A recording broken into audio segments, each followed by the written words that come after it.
It's here. It's finally here after all this time.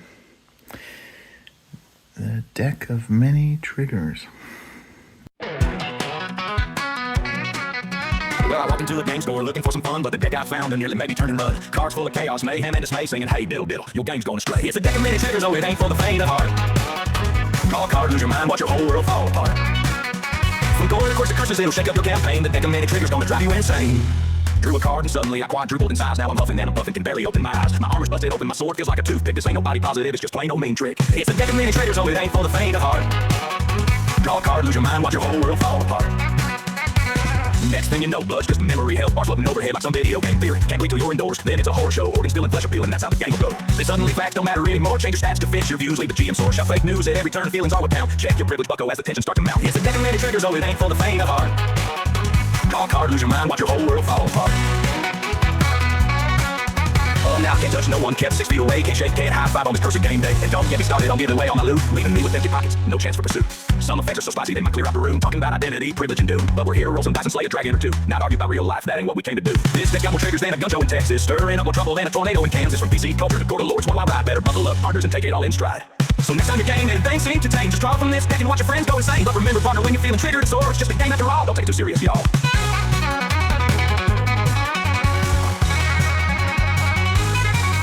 So next time you're gaming and things seem to change, just draw from this deck and watch your friend go insane. But remember, partner, when you're feeling triggered and sore, it's just a game after all. Don't take it too serious, y'all.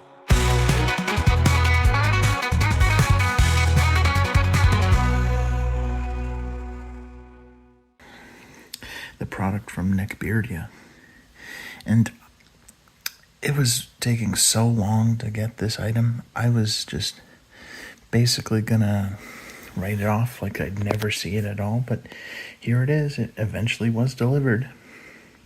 And the funny thing about this is the box is in such terrible condition. Me personally, I can just imagine, and probably not imagine, what that poor little box went through. Being thrown and tossed around and squished and put on the bottom and a whole bunch of heavy boxes put on top of it and you name it. Like, it's just like poor old cardboard box. Cat seems to like it. Oh, well, like any box. That's a cat. Oh, maybe I should let him have it. Although it's covered in a garbage bag as a wrapping. That's not a good thing. And if flour gets near, she may soil it. Yeah. This thing. Ugh. Must have been shipped all the way from Ireland and then England and all the way to Canada, and it was in a rough shape, that box. It must have been beaten up real bad because it was held together with big industrial tape and garbage bags as wrapping. Oh man, it was in such rough condition. But here we have some examples of all the stuff that was here. I was also given, all these goodies, extras in addition. See, I only bought the card deck, which is very nice and eloquently designed, golden. However, all these extras were included. Very nice things. Although I first suspected these were 3D printed miniatures, which were not fully in good condition, like they were not fully assembled. But looking closer at the details, the little pieces, yeah, I'm pretty sure something got smashed when it was being transported, because it is in the box is in such bad condition, so I can only imagine. Yeah, see these itty bitty little particulates here? Yeah, there's no way that was a separate piece that was made to be 3D printed. I think these things did, in fact, get smushed during the transport. But I'm not complaining about the quality of these things at all, because I'm glad I even have it in the first place. I'm not too worried. It's just a simple matter of gluing the pieces back together, I suppose, and then assembling them into what will eventually be miniatures. And I suppose I am kicking myself for remembering that last time I owned role-playing game miniatures, they were all sold at a garage sale.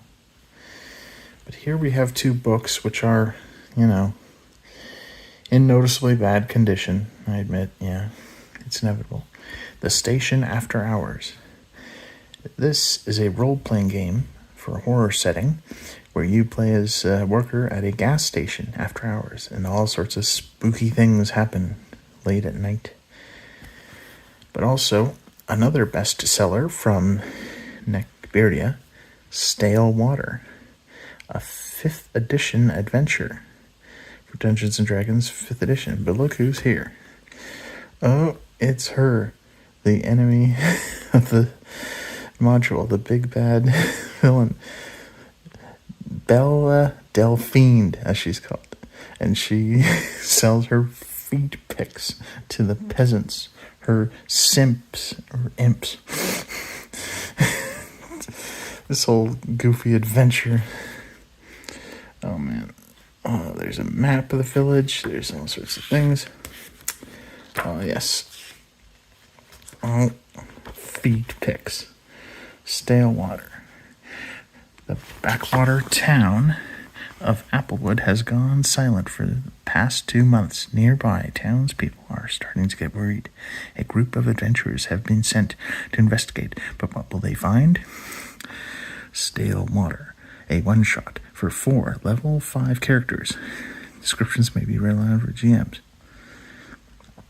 Yes, simps, as in imps, are a enemy faction, a enemy character to encounter. Yuck. This icky, stained drawing of feet pics, because for some reason, people are into feet for some reason on the internet, and I just don't get it, guys. I try to be tolerant of these things, but, it's a bit much. A bit in bad condition, I should say. Oh, and the book's pretty cool. Random events to encounter. All sorts of stuff. It's in bad condition. But let's get to the main event here. The deck of many triggers. Now, for those of you unaware, I am informing you right now, this was made with the intention of being offensive. It does say triggers. So any of the content here you see inside of here, it's not my own words. I don't endorse any sort of anything offensive you see in there, but I'm just saying, this is your heads up warning. I picked out some of the other cards that I'll be saving for later. I don't want things to get too obscene up in here. But here it is, the cards.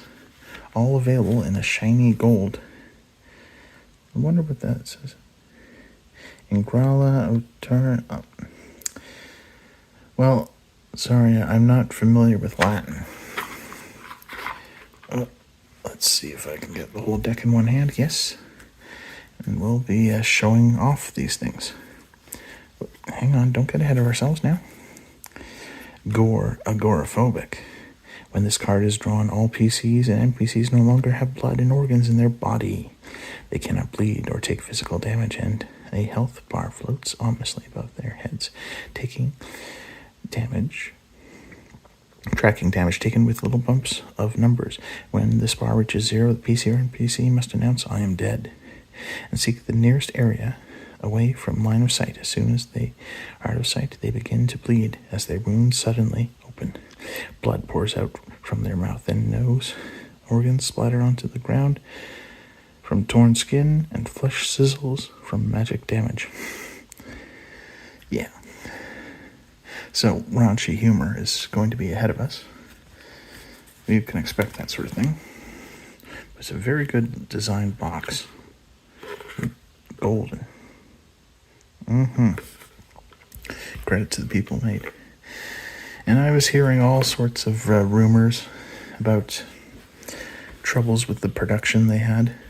They say the artist who was trying to draw these things out actually got his house robbed, broken into, and well, that sucks. Let's see another one. Your best life. What's this? Living your best life? Let me read this. The PC that draws this card immediately quadruples in weight. Hit points are quadrupled. All clothing and armor currently worn is destroyed. Worn gear costs 4 times as much to ensure it fits the PC. Food and water consumption is increased 4 times normal amount. The PC moves at half speed. Large weapons can be wielded in one hand. After every combat, the PC must rest for at least 1 turn, 10 minutes, to catch his or her breath. Failure to do so will result in cardiac arrest or failed saving throw versus death. Constitution. PC dies. Yeah, it's, that kind of comedy. Oh, and of course, danger hair. Because you dyed your hair. I like it on a visual aesthetic when people have pretty hair like that, but you also begin to see people with a certain type of personality with danger hair. Your aposematic plumage warns everyone, friend or foe, to stay away because you're poisonous.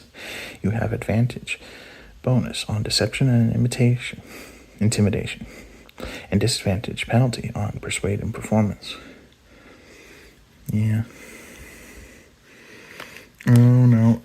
Here's another one, because they're all based on memes and phrases and such you see on online discourse. Eat the rich?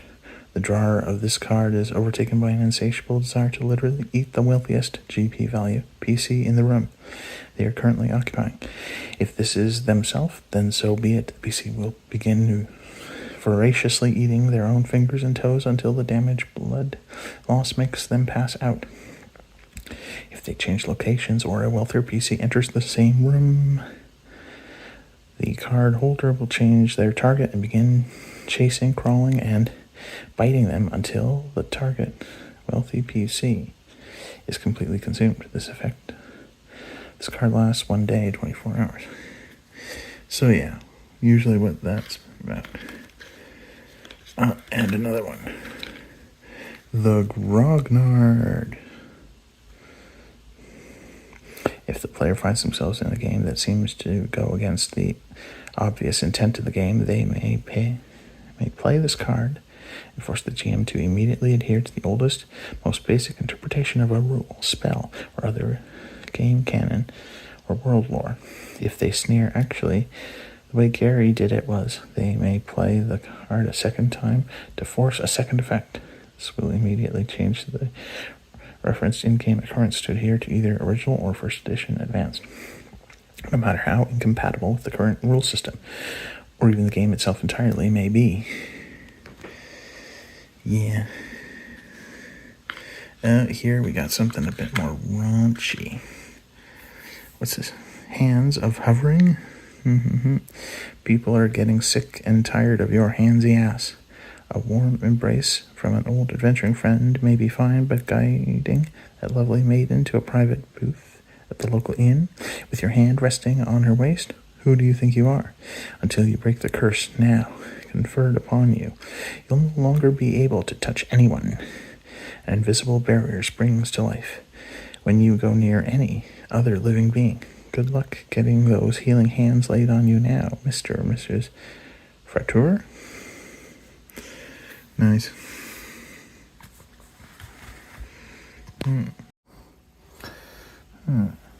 Martyr of valuables. When approached by bandits, this PC will relieve themselves of any and all valuables on their possession to appease the less fortunate. There's a 50% chance the bandits will leave peacefully and immediately upon receipt of the goods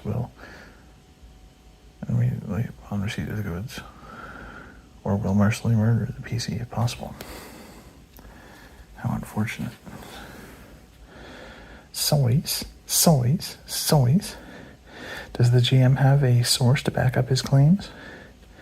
choose any stat at will and change it to fit your worldview. If the GM does not have an adequate source on hand, you may change it to fit your worldview. We'll claim it's fake news, and you have your way no matter what. What really matters is your own feelings above all else. You should remind anyone who disagrees to check their privilege, bucko. This can be used 1d4 times. Oh no. The bucket of woe. Blatant misgendering, half-drunken catcalls at that elf maiden, the casual racism of all orcs must die. Your past sins have finally caught up with you, and you, or fellow adventurers, they're just as guilty after all, and now cursed.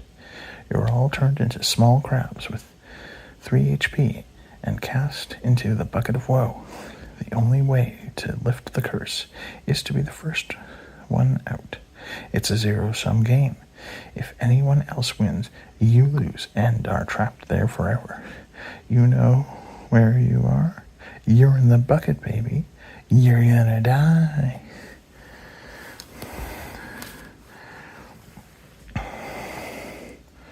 What's going on here? Cancelled. When this card is drawn, the big bad evil guy of the setting is cancelled for hostile working environments and working conditions not condoned by Tumblr, Twitter, and Reddit, as well as refusing to allow minions to work from their hovels during sickness and plague. All their minions flee in disgust of how much of a bigot their former boss was and turn against him.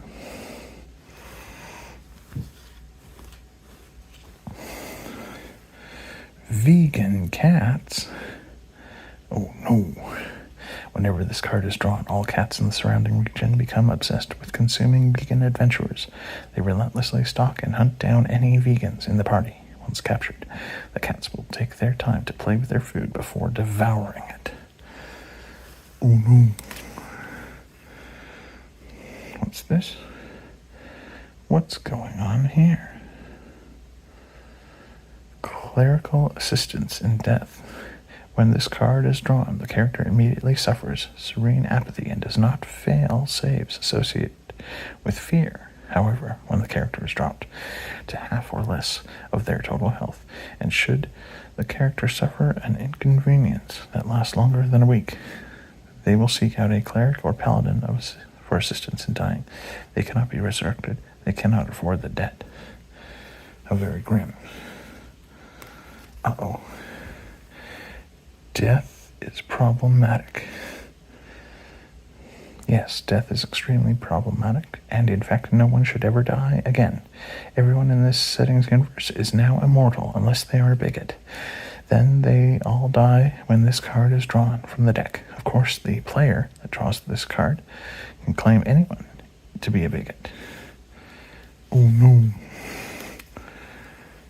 What's this? He will not divide us.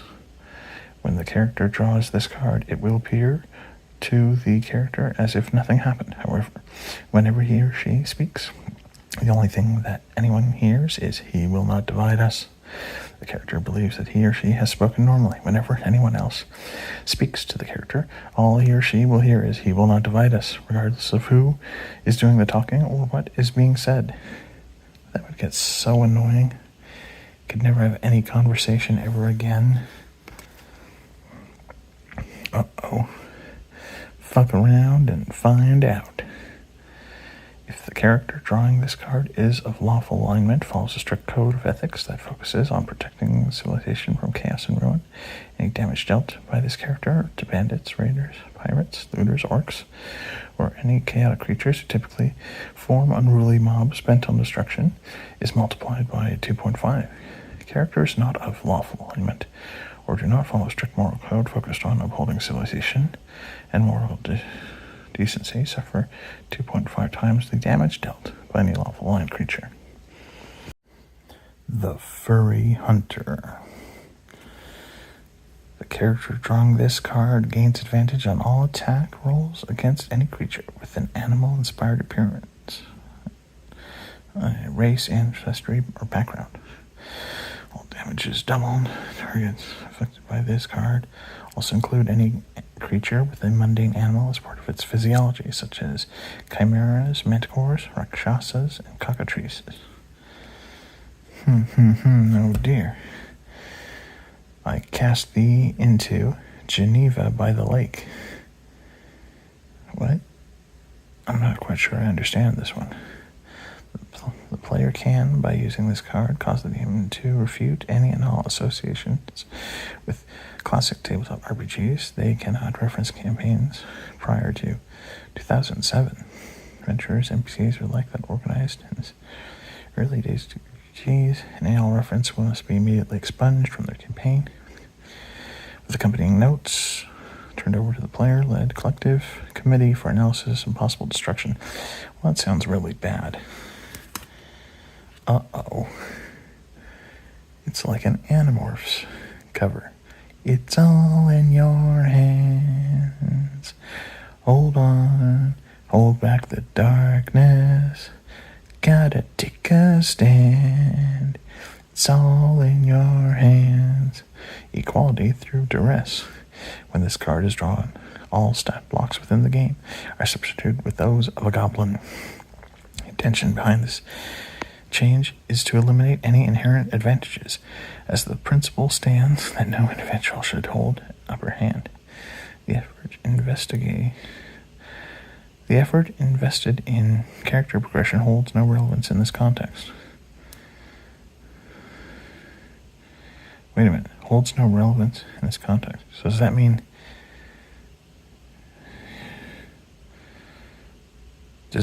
you stay a high-level character, or do you lose in spite of being high-level? Oh, well. Uh-oh. Haram. Oh, my.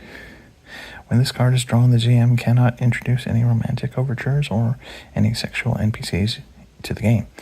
If any PC attempts to seduce an NPC or the other PC, they are crushed to death by a mysterious rock that falls from the sky. Well, that sounds like a real buzzkill.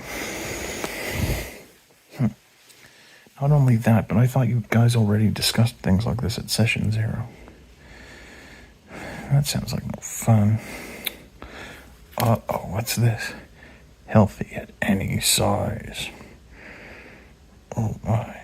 Your body swells huge with fat, pushing you up a size category and providing you a +2 AC and +3 HP per level for as long as you are this fat. So is it both? Increasing both of those per increment of level? Your movement is halved, and all physical actions, strength, dex, con, have disadvantage. If you are subjected to the frightened condition or take a dash action, you must roll a con save, DC 12, or immediately dive a massive coronary. How very grim. Oh dear, what's this? This land is your land. Gee, where have I seen this image before? You gain advantage bonus on any skill check as long as you make an in-character land acknowledgement, groveling before the imaginary indigenous peoples of the region the adventurer currently is located in, be it goblin, orc, furry, or other types. Oh dear, how virtue signaling. Oh no. NPC card. Immediately upon drawing this card, the PC becomes an NPC. NPC must be played with a very deadpan affliction. During play, the new NPC must support and parrot the general consensus of any other NPCs in the scenario in which they are present, even if villains. This NPC is compelled to buy anything the PCs wish to sell them. The NPC now knows all of the local lore and can easily provide the PCs with rumors, hooks, and basic directions to places of interest. The effects of this card last one full game session and cannot be dispelled. Oh dear, how very grim. What's this? Therapy pet. When this card is drawn, a therapy pet springs to life. Roll a d4, and depending on the result, you get a dog, cat, ferret, or imp. This pet is alive and at your side. You get a +3 bonus on every skill check and combat roll. That sounds very powerful. If the pet leaves you and you are forcibly separated from it, you suffer a -10 penalty on every roll. That also sounds very powerful. Punishing. If the pet dies, you die. Hope you got a short leash. Well, that's utterly insane. You know, the deck of many triggers is very similar in inspiration to the deck of many things. Oh no. No. Polycule morph. After drawing this card, the GM chooses 2 other PCs or NPCs. 3 of you are now magically conjoined to form a single hideous creature. From now on, all XP attained by any member of the polycule must be equally divided 3 ways. The polycule gains a +3 bonus to all defensive rolls, saves, but movement is slowed to a 3rd normal speed, and all members of the polycule suffer a -3 to their charisma stat. Nobody may leave the polycule unless they convince another PC NPC to voluntarily replace them. The target must also fail a save versus polymorph. This is some Lovecraftian shit. I'm pretty sure that during the movie John Carpenter's The Thing, it was basically doing that, merging all the bodies of its victims. There was Blair, and there was Knowles, and McCready was the last one standing, and he saw them all merge together in a Gestalt character, a fleshy monster. Oh dear. Oh, look at this. Slay Queen. Slay Queen. Upon drawing this card, the PC may automatically slay one opponent by pointing directly at the target and shouting the verbal somatic Slay Queen. This must be performed to in an effeminate voice with a lisp. This is a magical effect that automatically hits its intended target. The effect bypass something or other. Target is effect bypass. It's not effective smells. Does not make a saving throw. Our victims of this card can be resurrected. Drawer must choose the card before it ends. Otherwise, they'll die themselves. Oh my, how grim. These cards are really beautiful. They got this shiny goldness to them. They said that during the production of these things, they were having some trouble with getting the workers to tell the difference between gold and yellow during the production. Let's take another look. What is going on here? They almost look more like NPCs. Curse of Skin and Flesh. When this card is drawn, you have in your power the ability to make sure racism never happens ever again. Wow. After all, when everyone is the same, no one is special, and racism has been defeated once and for all. I don't know if it works that way, but whatever. However, the one who bore this card from the desk must choose what race everyone will turn into. Well, what happens if you say human? I mean, in terms of the, fantasy genre here, these role-playing games, human is a term for race. It doesn't quite mean skin color, as it does in the real world. Like, as opposed to being a goblin or being a bird person or something. You must choose what race everyone will turn into. And out of curiosity, why did you choose what you have? Why did you choose what you... If you refuse, your own race is changed to something the GM is choosing. Oh no, I'm going to become a badger. Oh no, what if I become a goblin? Oh, you have a problem with that? Why would that be? Well, I don't want to be a changeling, do I?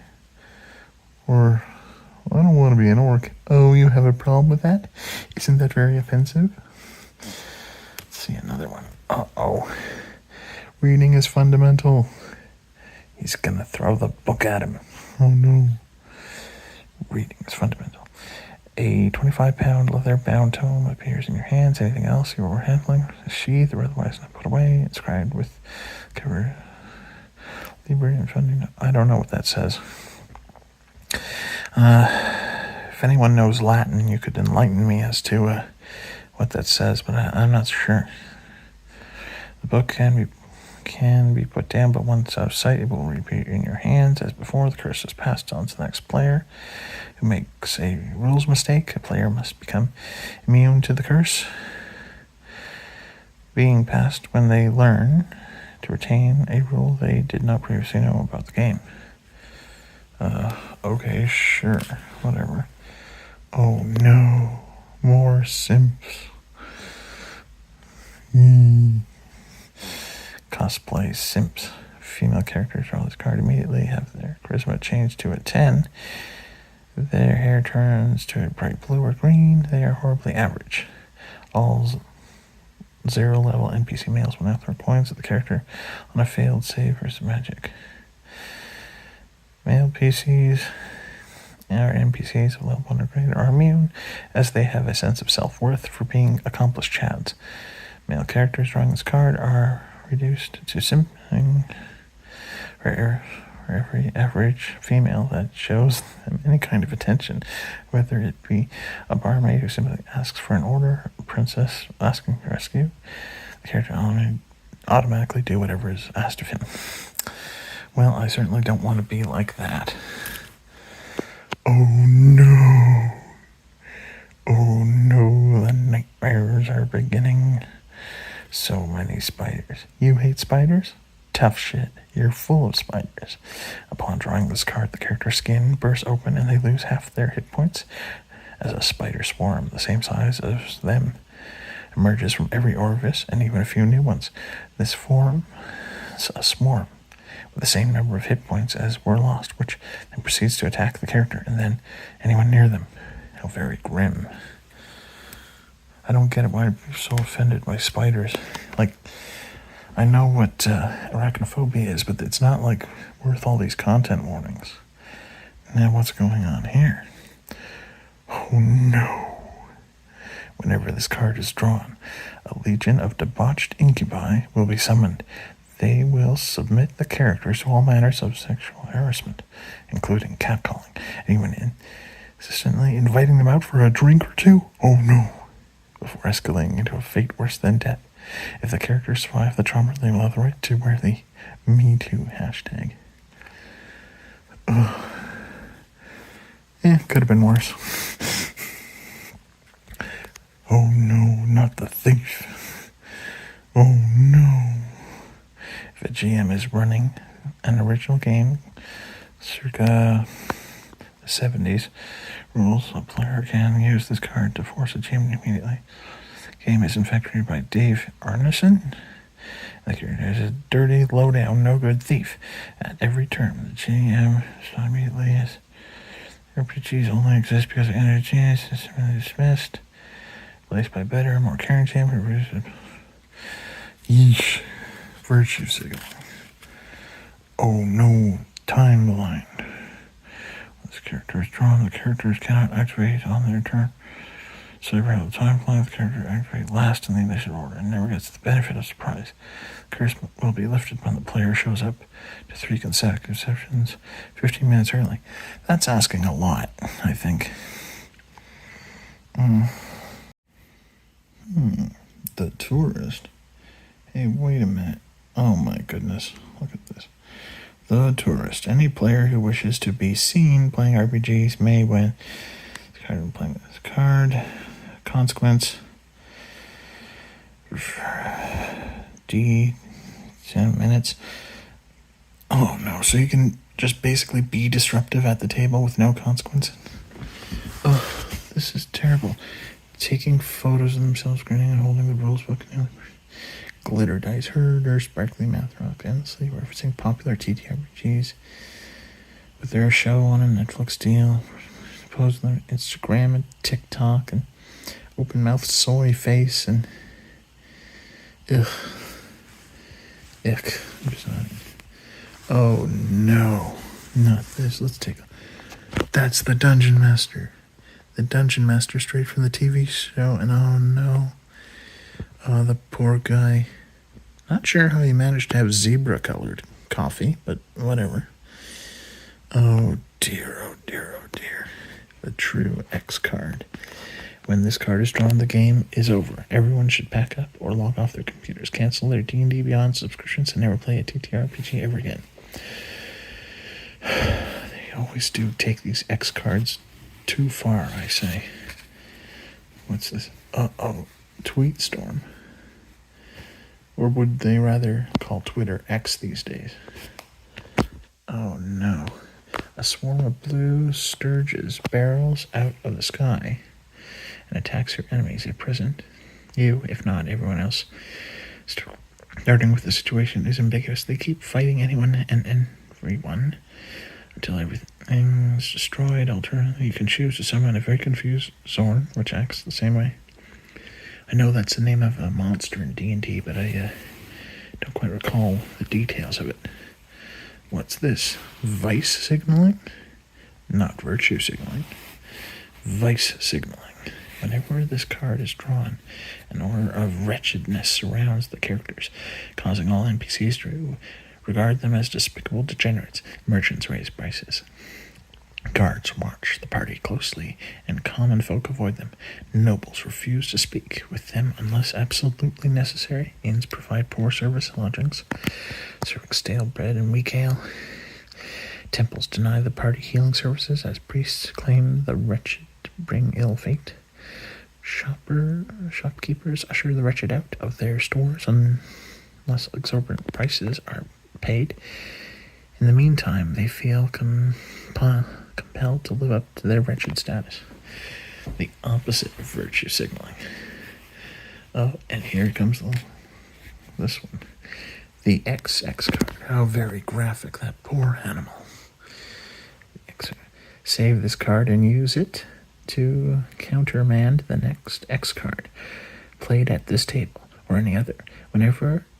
Whatever game element triggered the X card is immediately introduced into the game and amplified to its most extreme expression. Oh no.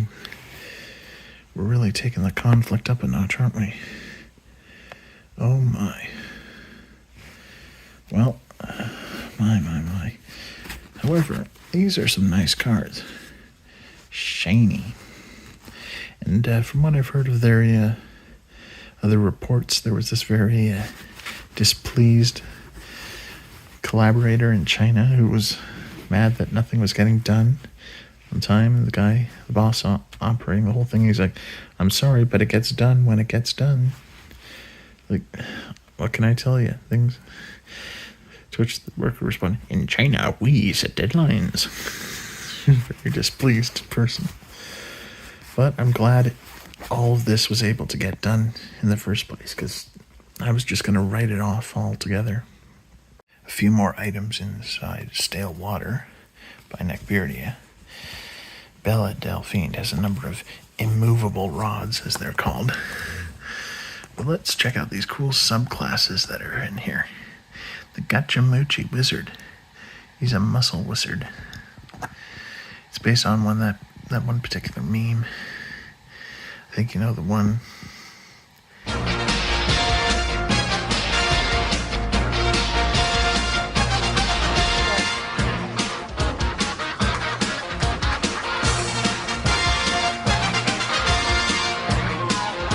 I didn't think it was particularly funny, but this is hilarious. One of the monastic traditions is a monk called the Crackhead Monk. Yes, really. A monk who gains the ability to, smoke up from a crack pipe, go insane, and have his hallucinations become reality to an extent. Gains no resistance to pain, no feeling. Oh, man. It's Dave Chappelle, some sort of joke like that. Oh my. And of course, here's another one. Check this out. The Bard subclass, the College of Facts Don't Care About Your Feelings. Because facts don't care about your feelings. Look at that. Additional spells. Zone of Facts, Cold Logic. Oh dear. isn't this just hilarious? I think there's one more. Oh, their favorite meme over there at Neckbeardia. It's North FC. Yes, this subclass, North FC, because evidently it's hilarious when a very large British man gets all drunk at his sporting event and makes a fool of himself in public.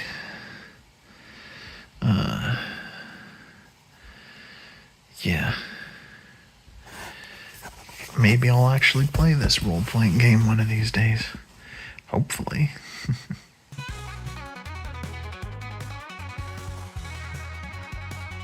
Why weren't you at elf practice? Shut the fuck up, Clyde! Oh no.